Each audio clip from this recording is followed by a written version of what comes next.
The first thing Oliver Clark noticed was the smell of something that wasn't meant to be preserved, like old tissue paper left in a sealed drawer for decades. Midnight Carnival hadn't been here yesterday. It arrived on a Tuesday with the rustle of flyers and the damp chill of forgotten things. Oliver, returning to his childhood town after 5 years away, hadn't expected the old fairgrounds to reappear near the skeletal remains of the old zoological gardens.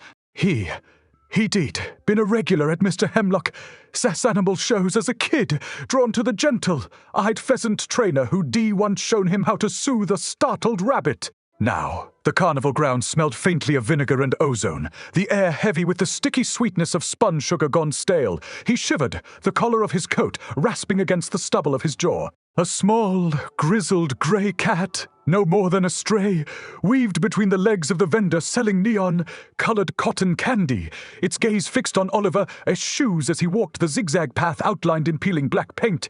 It didn't hiss or flee. Near the midway, a tent pulsed with an inner glow, casting long, flickering shadows. The sign read *Mr. Hemlock as Menagerie of Menagerie, but the man behind the velvet rope wasn't T. Hemlock. He wore a moth-eaten suit 2 sizes too large, his eyes too wide for his face.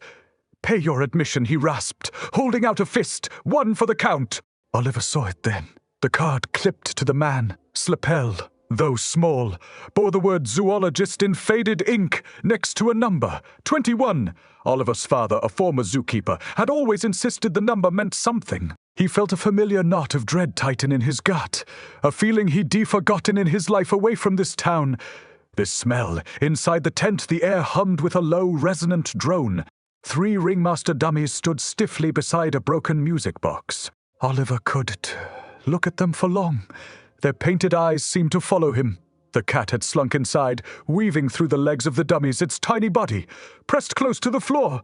It paused before one dummy, its tail twitching, and let out a low, questioning chirp. The music box suddenly clicked, a single off-key note playing before falling silent. The dummies shifted slightly, their heads turning in unison with an unnatural smoothness. Oliver's breath hitched, the sound loud in the suddenly silent tent. He saw his own reflection in the dull metal of the music box. Too pale, eyes too wide with a fear he buried years ago. The cat didn't look at him, it looked at him. It looked at the shadow cast by one of the dummies, then back at Oliver, as if asking him to confirm the horror. Beyond the tent, the carnival organ, a rusty beast coughing out a warped tune, caught his attention. A pale man in a tattered vest stood humming along, fingers drumming impatiently on the organ keys as if counting. Oliver watched his gloved fingers. 1 beat, 2 beats, 3, 4. Every time reaching hemdate, he'd abruptly start over. It was a restless rhythm, a cadence of panic. *21*. Oliver thought, the number feeling like a cold stone in his pocket. He'd seen it before. On his father, sold veterinary charts, 21st hour, for a failed operation. He turned to ask the cat, a small mouser with wary yellow eyes in a dull, grey fur where the showbills might be. But the tent was empty. The cat vanished. Only the peeling black zigzag on the path remained, and the sticky residue of the cotton candy seller fallen. Sweet, sour trinket. Oliver's hand shook as he picked up the discarded flyer. The words were smudged, but the headline was clear. Tonite. Mr. Hemlock's final exhibit. 21 performances. Circus lost forever. The organ tune stumbled. A single drop of something dark and cold fell from a cracked awning onto Oliver. Sneck! He looked up. The sky was too black, the stars non-existent, and the tiny figure of the cat stood, perfectly still, at the very edge of the carnival lights, watching him as the number 21 pulsed silently behind his eyes. The cat didn't walk. It slipped, a shadow detaching from the carnival. As peeling paint, it led Oliver through a derelict gate, marked Thuzu, closed 1973 *, the rusted hinges screaming like trapped birds. The air lost its stale sweetness, replaced by the sharp tang of dry rot and crushed moth wings. Silence pressed in, no street lamps, no wind, not even the scuttle of a beetle. Oliver's breath fogged in the sudden, unnatural chill, the cold seeping through his coat like wet parchment in the damp. He left the cotton candy vendor, sweet, sour residue on his tongue, now overpowered by the bitter grit of old rust on his teeth. The cat paused before a crumbling concrete fountain, its watery basin choked with dead reeds. It didn't look at Oliver. It stared at the moss, slicked stone steps leading down into the abandoned pheasant enclosure. His father's old domain. The number 21 was carved deep into the base, the stone worn smooth by decades of neglect, yet still sharp under Oliver's touch. The cold seeped into his marrow, a familiar ache from childhood walks here with his father, chasing birds promising safety. What final exhibit? Asterisk the thought scraped his nerves raw. The cat slunk toward the crumbling pens, tail held high like a question mark. Oliver followed, every snapped twig underfoot louder than the previous. He found the original pheasant house, a tin shed smelling of mildew and long, dried blood. Dust motes danced in the weak moonlight filtering through the shattered windows. On the floor, amid broken glass, lay a child's stuffed rabbit. One button eye missing, the fabric stained with something dark and dry. It felt unnervingly cold, the stuffing compressed like riverstone. As he picked it up, a low, mechanical click echoed from the shadows beyond the pens, a sound like a tiny frozen heartbeat. The cat shot forward, vanishing into the dark gap beneath a rotting bench.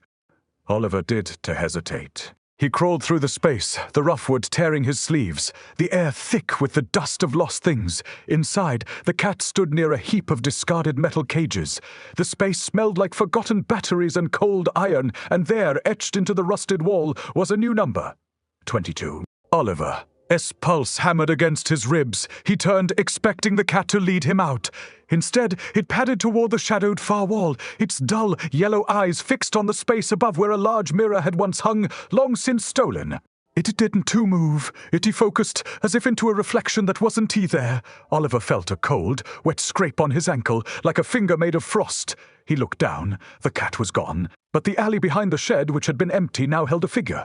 Taller than human, its limbs stretched too long, draped in a coat fashioned from tarnished circus tickets. It held a rickety music box that clicked with a single grating note, then fell silent. The figure turned. Its face was obscured by shadow, but Oliver knew the gesture of the hand, tracing the air as if counting, was identical to the organ player, Huss' frantic rhythm. 4038. Asterisk the cat hadn't been astray. It was a compass. A witness. It had led him here, into the place where the 21st performance was being prepared. The figure turned the music box slightly, the single tinny note hanging like a threat. Oliver's fingers closed around the rabbit, as ragged fur, the dryness like sun-bleached bone against his skin. The number 22 pulsed in the dripping rust on the wall. He was no longer following the cat. He was the next piece on the board. The air thickened, not with damp, but with the sudden suffocating weight of waiting for the count to begin again. His own heartbeat was the only sound left, the steady ticking countdown to becoming a performance. The cat, his teeth were still stained with the rabbit. Blood when it pushed Oliver. His pocket with a cold nose, the scent of dried rust and something older than the old man, stenchers. It didn't look at him. It hunkered low in the filth of the shed, sturt floor, tail lashing once. A command, not a question. Oliver felt the rabbit, as dry fluff in his palm, its missing eye socket staring at him. The metal cage behind him groaned. A single shudder of loose rivets. Asterisk 22 asterisk seeped into the rust like a stain. He'd seen this number on his father, us last chart. 22. Dose escalated. The organ had been counting like this. 8, then restarting. How many times? Asterisk Oliver crawled through the alley. Broken teeth of concrete, the cat a silent pulse beside his foot. The shadow figure stood where the fountain had been, its circuitous coat whispering like dry leaves. It held the music box, now clicking with 6 precise notes. 41, 2, 3, 4, 5, 6. Asterisk the number 21 blinked in his mind. The count from the tent, the numbers on the charts, the number of years since his father's hands had gone still in the clinic. This was the count of extinction. The figure turned. The silhouette wasn't tea-draped. It was the pattern of the ticket coat, each torn edge marked with numbers like faded ink. It offered a gloved hand, the fingers too long, too pale, toward the shed, crumbling doorway. Beyond, the peeling map of the abandoned pheasant enclosure looked like a theatrical stage, the steps leading upward to a lone spotlight on a dusty platform. The cat darted up the stairs first, disappearing onto the stage. Its small body was a sharp contrast against the deep ochre of the platform. Oliver followed, each step groaning with the weight of forgotten things. The cat sat by a tarnished music stand. its head tilted as if waiting for the orchestra. On the platform's far edge, a single chair of wrought iron, its pattern resembling a broken clock, sat empty. Its back was turned to the shed, facing the sound of the carnival organ. Her sudden return, now stuttering on the number 8. Once a single yellowed flyer, damp and stained with oil, lay on the chair, final performance. Oliver Clark. Asterisk below the title. In shaky script, it read, "Tor must be seated to begin." Asterisk Oliver, as breath fogged in the cold, dry air that tasted of antiseptic and sour milk. The organ didn't stop. It was counting who now. 1 step 2, 3, 4, 5, 6, 7, 8. Asterisk. He'd taken 8 steps to the platform. S-edge, just like the organ player had. The cat jumped onto the chair, backrest, its dull eyes fixed on Oliver. Not the instrument, not the platform, but Oliver himself. It let out a soft, single chirp. "Ta present! Not fear, but confirmation. His old fear of the opera, the way his father would hum to calm him, the smell of lavender air freshener clinging to his father. Tweed coat. Now the air smelled of the spilled blood from the child. Srabbit, the same brand as the antiseptic on the sheets. His father had died with the antiseptic scent, his hand numb, and the numbers bleeding into his own thoughts. Asterisk 21 asterisk had been the number of hours after the operation failed. The music box stopped dead. Silence so absolute it vibrated in his molars. The organ went quiet. The cat has chirp held in the air. The game has begun. Asterisk not his game. The counting game. The organ had been the timekeeper for all the pieces since 21 had stopped. Since his father, the chair felt carved from cold bone. Oliver sat. The cat jumped onto his lap. Not warmth, but something that belonged, like he was the one missing a part. The number 23 glowed faintly on the far wall behind the curtains. The music box clicked once. The organ began again. Wheelie 1, 2, 3, 4, 5, 6. Asterisk not 8. Not 8 for him. The platform waited, slick with yesterday, cess rain and something colder. Oliver reached for the cat, its small body a thread of life amid the rusted cages, and the final, endless count to become the next exhibit. The organ, its rhythm held its breath. The music box clicked only once this time, a single dry snap that froze the cold air. Oliver sat rigid in the wrought iron chair, the cold seeping through his coat. The cat perched on his lap, its fur unnaturally still, not purring but vibrating at a frequency he felt in his teeth.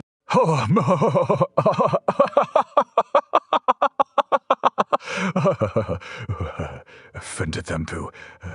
Asterisk the platform seemed to sag beneath him, the dark wood grain suddenly resembling cracked parchment. Fin 3. Asterisk his own pulse thrummed in his throat, a counterpoint to the organ.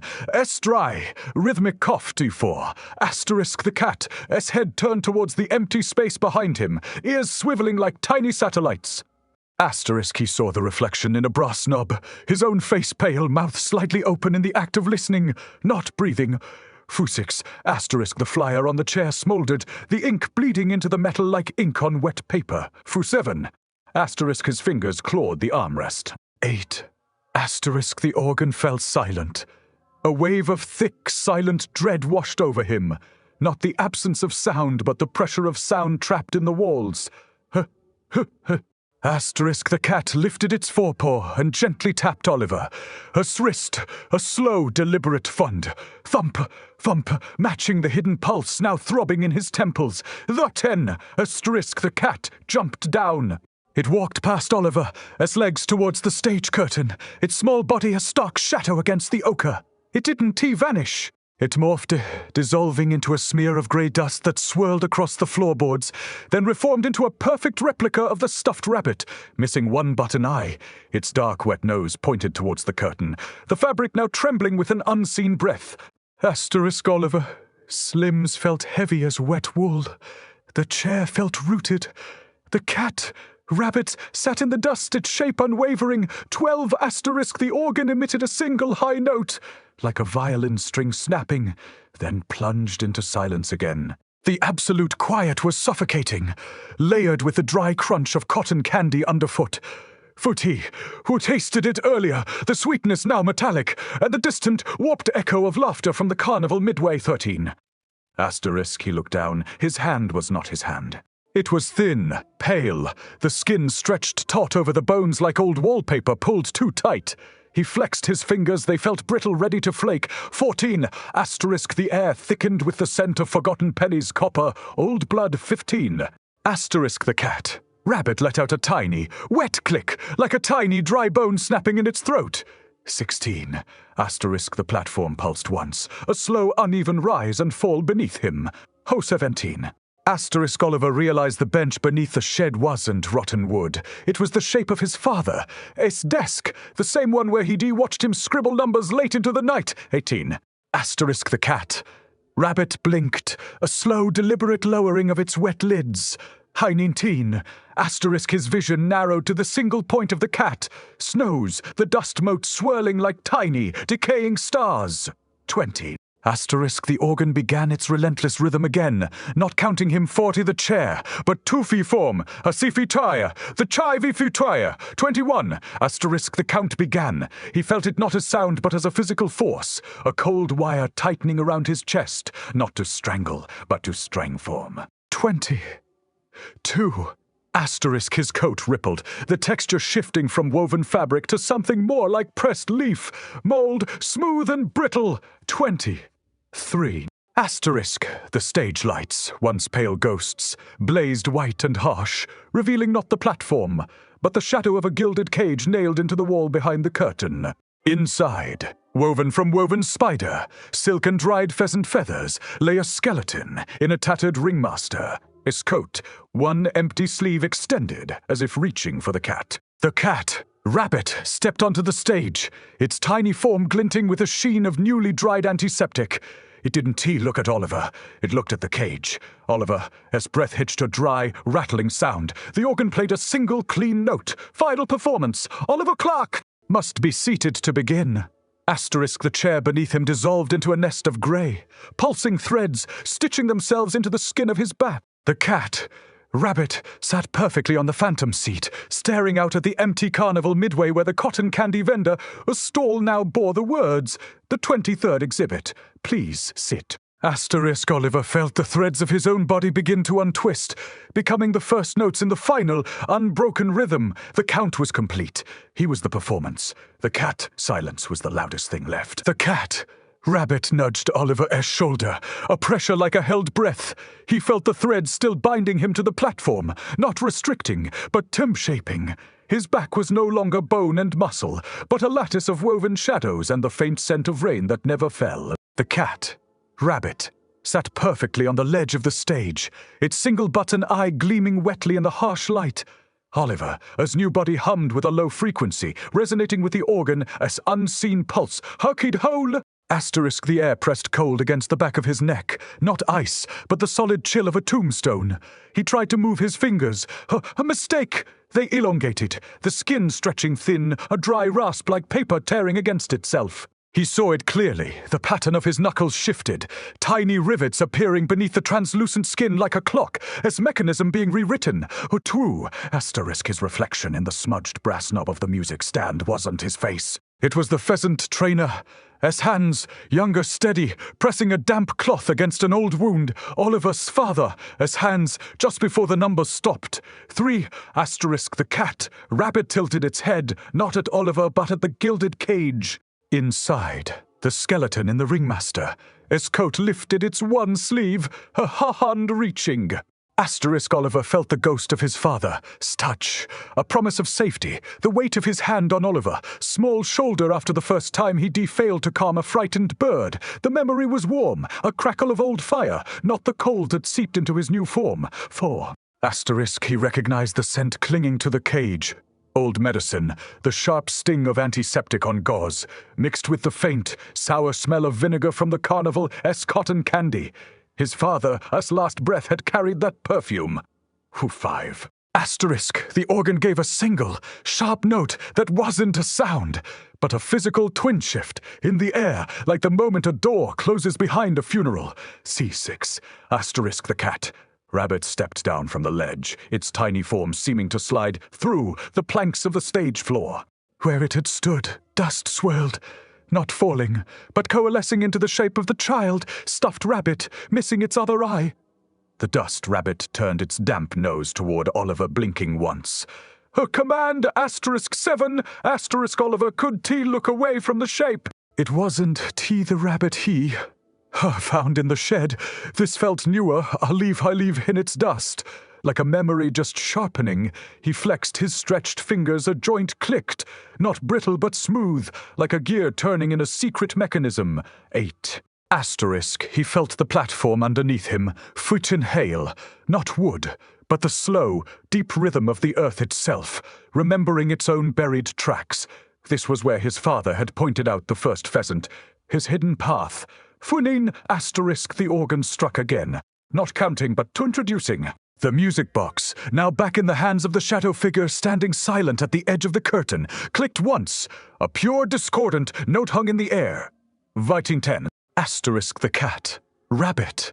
As dust form dissolved, forming fully on Oliver, lap, its cold fur pressing against the new fabric of his being. It didn't purr. It rested its damp nose against his wrist, right where the pulse should be.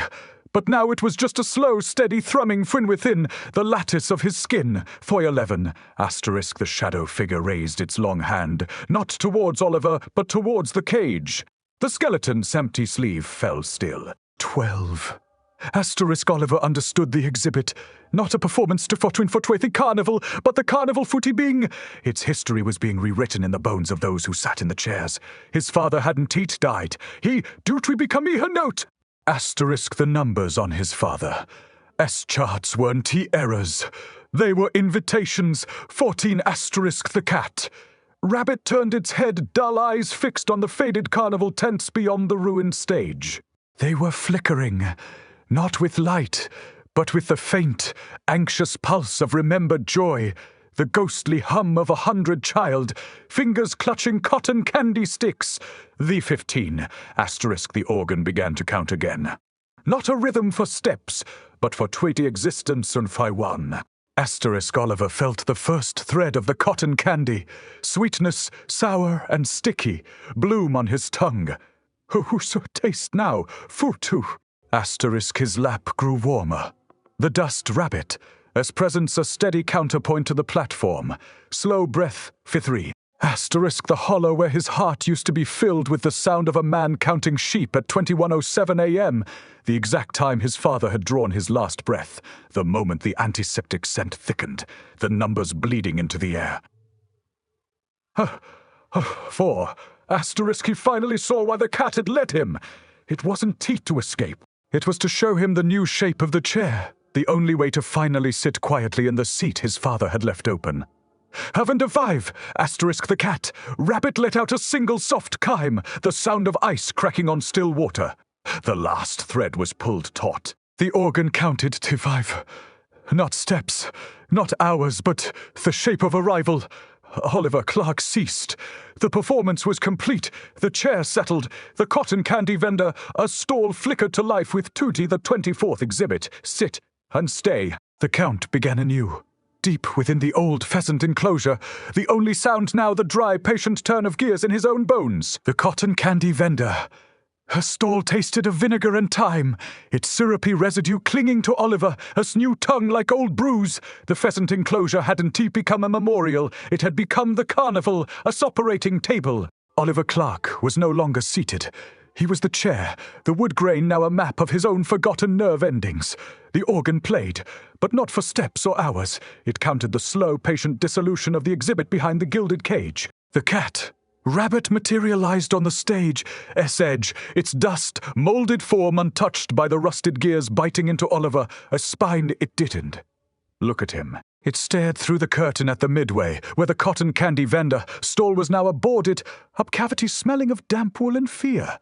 13. Oliver felt it, not as a number, but as a vibration beneath his skin, like the thrum of a struck bell in his father's pocket watch. The cage held not a skeleton, but a hollowed-out ringmaster coat, the lining still stitched with whispers of 21, 22, 23. The cat.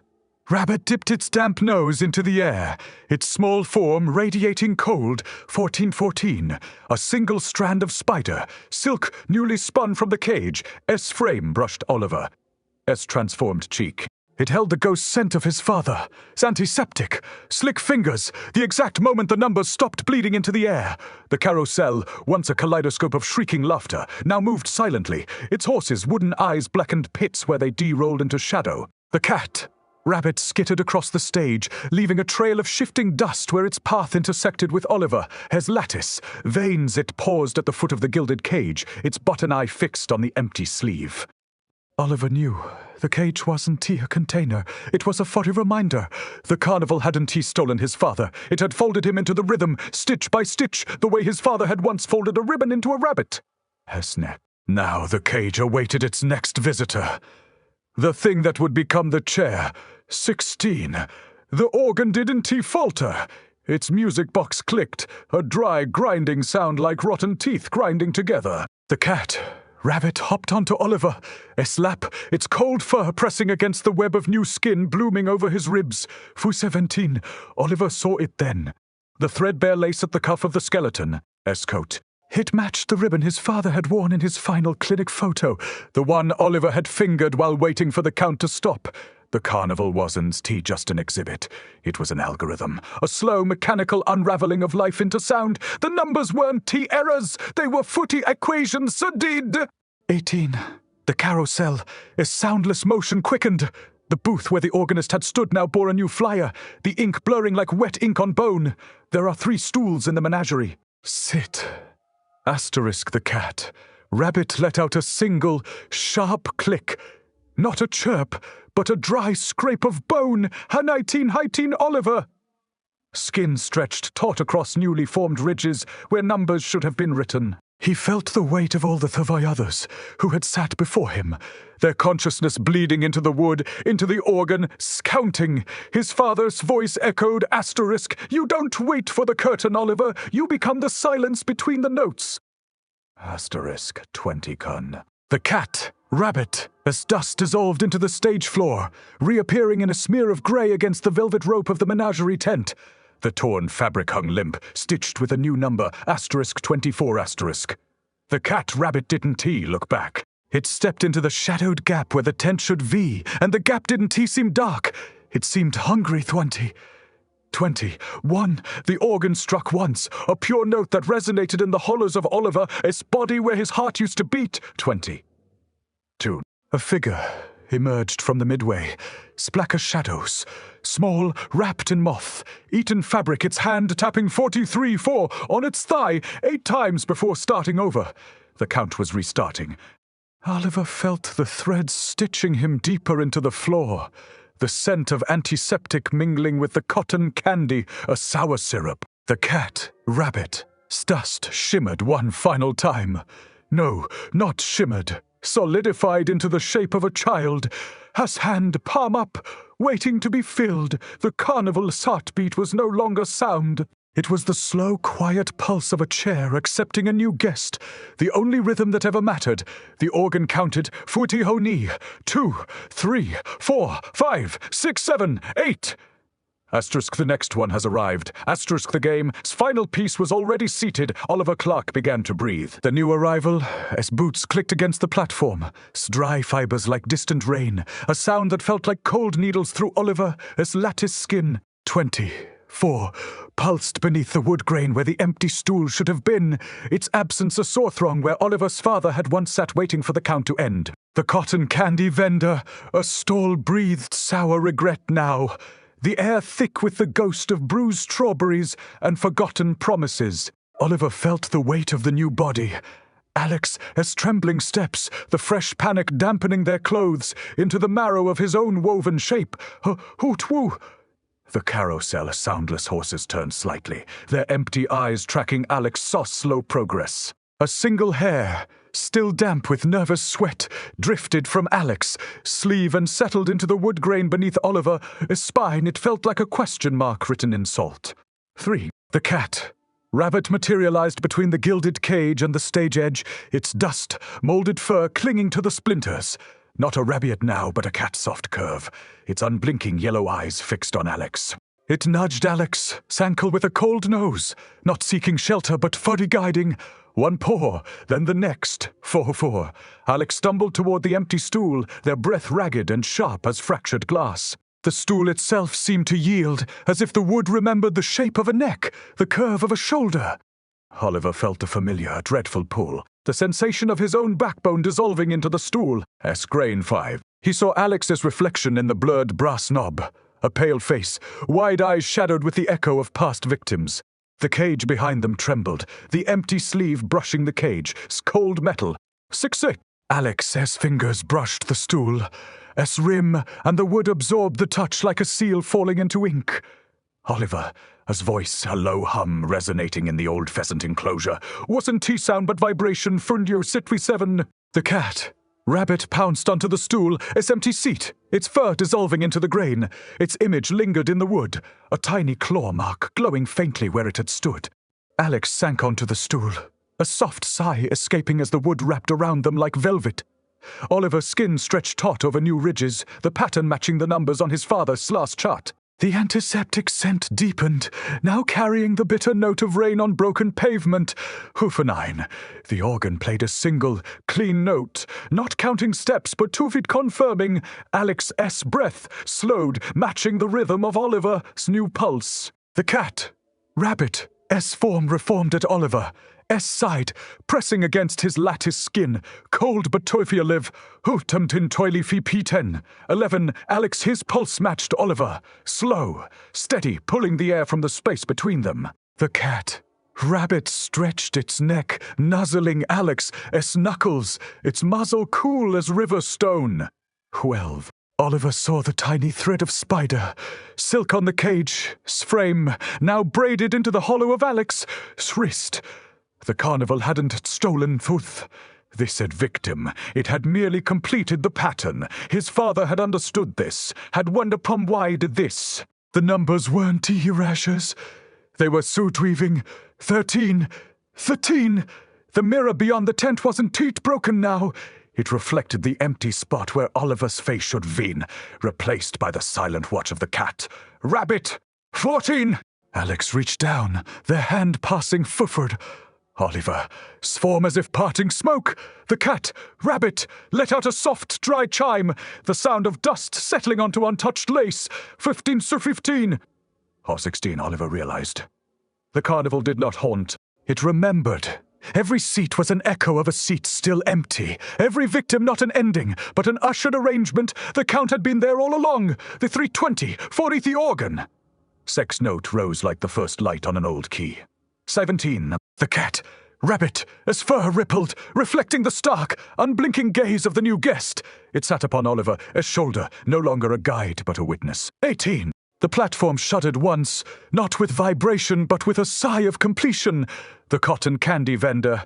Stall flickered, the sign now clearer, asterisk 24, sit and wait 2020.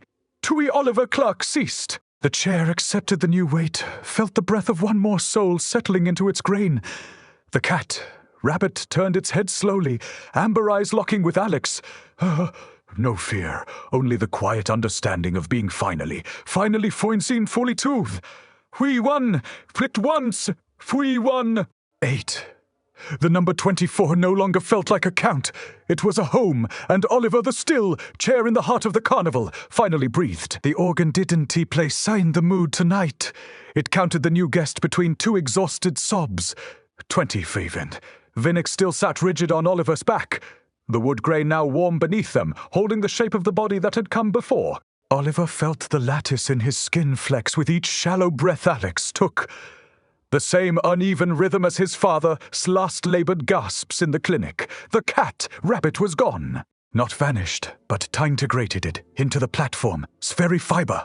A stain of grey dust seeping into the grain where Alex's fingers brushed the ledge. It was a stillness that ached deeper than silence. The air didn't carry the familiar scent of cotton candy, as sour syrup. It held the sharp, clean odor of dried tears, the scent Oliver remembered from his mother, his handkerchief when his father first went pale, her duntwine. The carousel, as horses shifted in their frozen dance, their wooden eyes now reflecting the flickering light of a single bulb above the torn tent.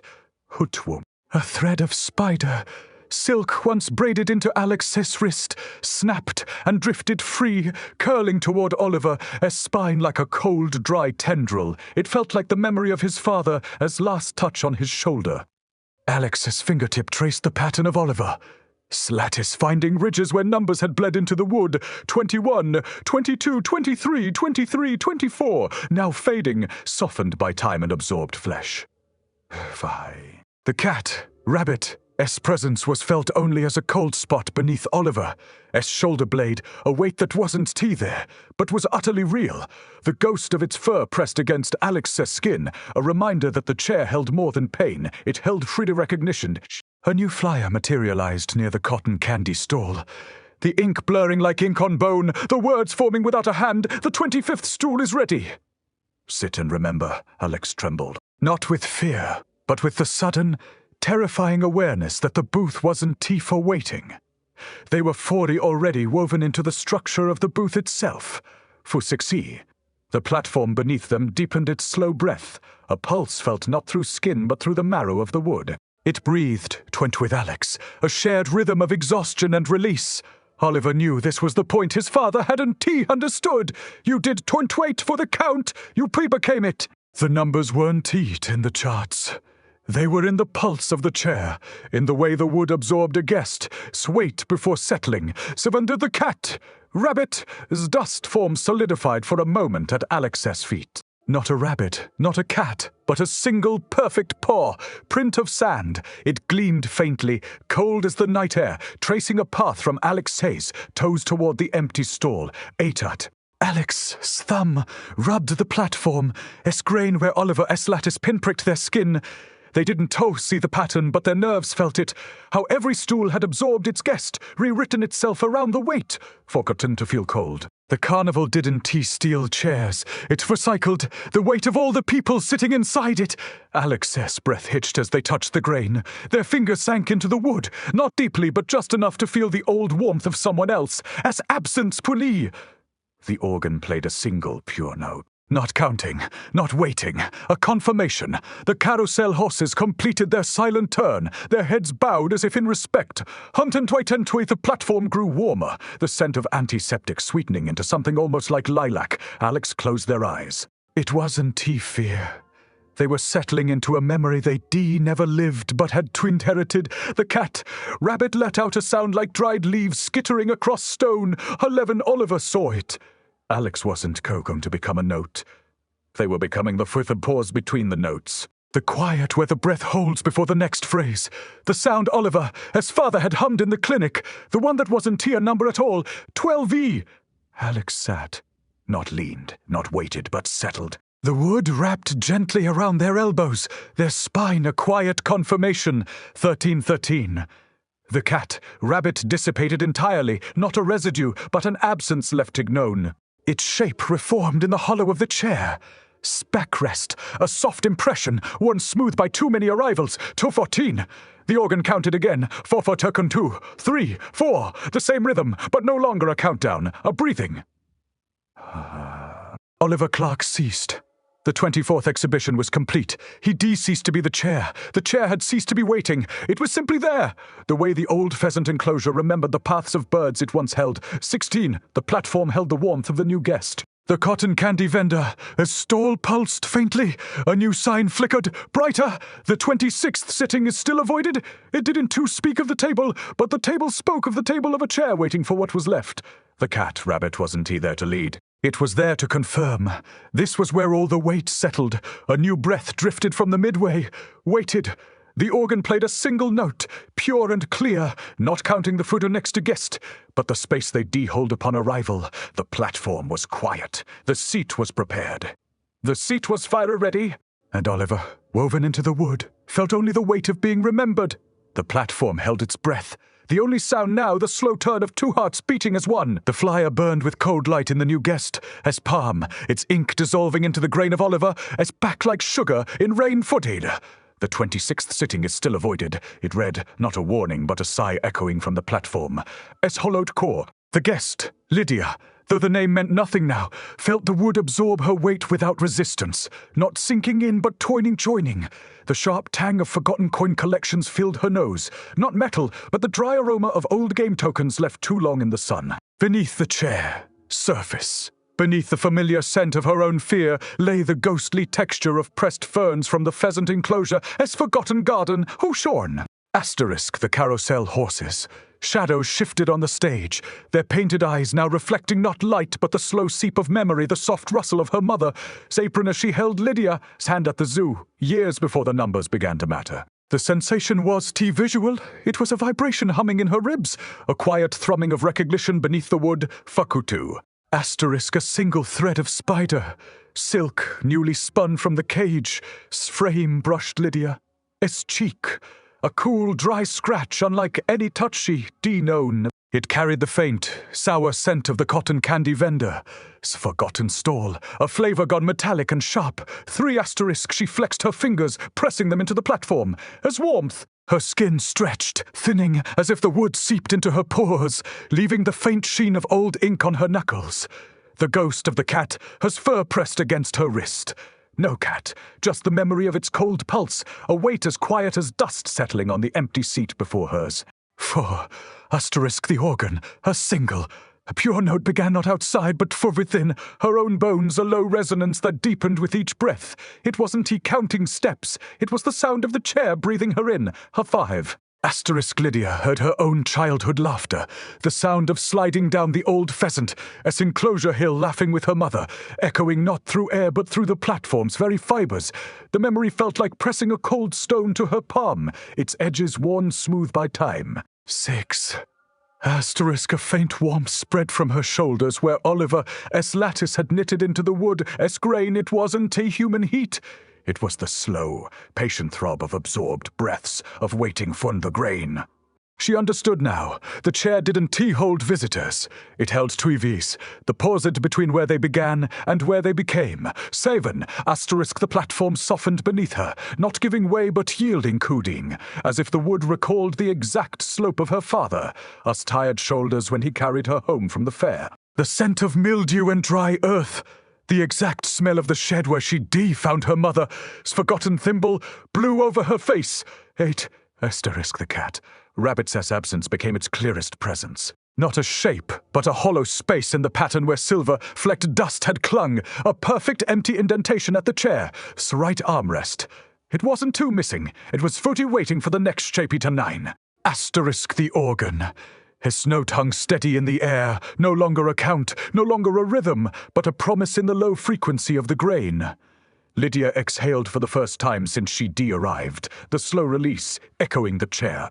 She felt lighter, not freed, but bemerged. The fear of the stall, or sported door, the dread of the hollow count. It was all woven into the grain now, absorbed, smoothed. 10. Asterisk the cotton candy vendor. Stall flickered to life behind the curtain, not with sugar, but with the sour tang of old grape soda clinging to glass. 11. Asterisk the final ghost of the pheasant enclosure. Path seemed to coil around her feet. Not a path, but a sigh. The chair didn't require new waiting. It required the quiet sigh of finally sifting. 12. Asterisk Lydia settled deeper into the wood, her breath sinking with the platform. Slow, slow breath. The ache of knowing she was becoming a thread in the structure eased, replaced by the bittersweet warmth of belonging to something older and quieter than fear. She felt the exact moment. She stopped being Lydia and became the smoothness under the next visitor. Whose hands? 14 asterisk.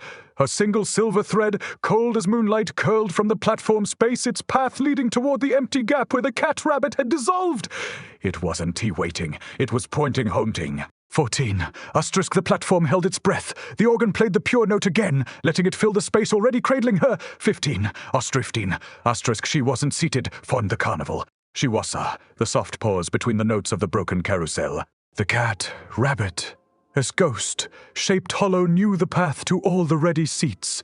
The chair's breath carried the dry scent of childhood laughter and the quiet certainty of a promise kept. The carnival was ends. It was a quiet way of remembering how to belong deep in the dark roots of the old earth. The pure note lingered, a final, tender confirmation.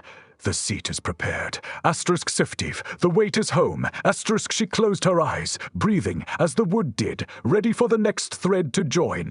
The platform pulsed one slow breath, deep and soft, holding its shape and its promise. The glass reflected Oliver Clark as a man who had never ceased. Not the lattice wood of the chair, but flesh and bone. One hand raised as if to steady himself, eyes wide with the same shock he'd worn, walking the carnival's zigzag path. The cotton candy vendor's stall, now a boarded-over silhouette, seeped sour vinegar into the air. The figure in the mirror stepped forward smoothly, effortlessly, leaving no imprint on the rain-slicked path. It felt cold, this reflection, not the familiar damp of the pheasant enclosure, but a dry, brittle chill like pressed leaves beneath a boot. The figure turned its head slowly, a movement utterly wrong for a shadow, and the reflection in the mirror's deeper surface showed not Oliver's face, but a shifting water-stained outline of the place itself. The gilded cage, the stage's ochre floor, the ghost of the cage's empty sleeve. This was the lie. The new guest, a small frame shrouded in moth, eaten fabric like the organ player, stepped hesitantly toward the reflection. The vendor's stall behind him vibrated faintly with the scent of old pennies and damp wool. The mirror lies. The thought didn't form. It seeped highled into the guest's bones, a chill deeper than the shed's rot. Their fingers traced the glass, expecting a human's resistance. The reflection mirrored the movement perfectly, but remained distant, a separate entity observing them from across a chasm of time. The guest pressed closer, breath fogging the cold surface. For a moment, the reflection held Oliver's eyes. Too wide, too familiar. The eyes of a child who'd expected the pheasant trainer to walk through the rain. Then the surface rippled. The reflection didn't vanish. It twist-shifted, the man's face dissolving into the grainy texture of the pheasant house's floorboards. A single word etched itself in the glass. Wait. Not the word on the flyer, but the echo of Oliver's father's voice from the clinic's antiseptic air. Say 7 months, 10 days, the guest's mind calculated instinctively. 20, 3 hours and 11 minutes. The numbers were the only compass they'd ever had. They pulled away, the chill left on their palm as if touching frozen bone. The reflection did not follow. It held the moment 20 before. The guest moved, preserving the exact pause they'd just broken. The stall door rattled, not open but resonating. The dry sigh of rusting hinges, the guest recoiled. The mirror had trapped their fear in its glass, a small, sharp echo they'd heard when the organ first began its count. In the stolen moment, the cat-rabbit had materialized in the reflection's corner, a spectral smudge of grey fur against the mirrored grain, shrillicking a paw that wasn't there.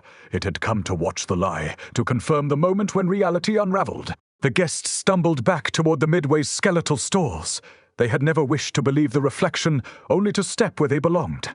The mirror's surface hardened. The reflection of Oliver Clark dissolved completely, replaced by a perfect empty stain on the glass, one the guest's own eye never saw. The mirror reflected a man seated, his hands resting loosely on his knees, eyes open yet not looking at anything. It was the posture of the chair, the quiet shape of the stool waiting for what was left. The mirror reflected a lie. The guest had only ever wanted a place to rest, and the chair had become the only place that didn't want to be forgotten. They paused at the Midway's edge, the smell of vinegar rising stronger now, mixed with the dry scent of the cat-rabbit's vanished fur. The carousel's silent horses turned toward the tent, their patterns changing. Now they appeared to carry empty platforms draped in old velvet. The organ played a single, pure note 5, 6, 7, 8, not a count, but a sigh. The sound of the grain remembering that another seat had no need to be filled. The platform waited warm and empty, woven into the blood and memory of 1,000 waitings. The new arrival reached out, not for the empty chair, but for the shape of the lie, and the mirror held it, holding tight the breath before it turned into the next. The chair had no ghost. It simply was. The guest's hand stretched toward the reflection, and the glass warmed. At last, they began to sit.